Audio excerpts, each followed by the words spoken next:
ಕಲಬುರಗಿ ನಗರದ ಕದಳಿ ಸಿರಿ ಆಸ್ಪತ್ರೆಯಲ್ಲಿ ಜನಿಸಿದ ಹಾರ್ಕೂಡ ಶ್ರೀಮಠದ ನೂತನ ಉತ್ತರಾಧಿಕಾರಿಯಾಗಲಿರುವ ಶ್ರೀ ಶಿವಯೋಗಿ ಶಿವಾಚಾರ್ಯರಿಗೆ ಹಾರ್ಕೂಡದ ಪೂಜ್ಯ ಶ್ರೀ ಡಾಕ್ಟರ್ ಚನ್ನವೀರ ಶಿವಾಚಾರ್ಯರು ವಿಭೂತಿ ಧರಿಸಿ ಆಶೀರ್ವದಿಸಿದರು.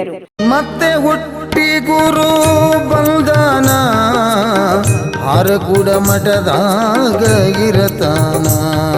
ಕ್ಷೇತ್ರ ಹಾರಕೂಡ ಕೈಲಾಸ ಹೆಸರಾಯಿತು ಗುರುವಿನ ವಾಸ.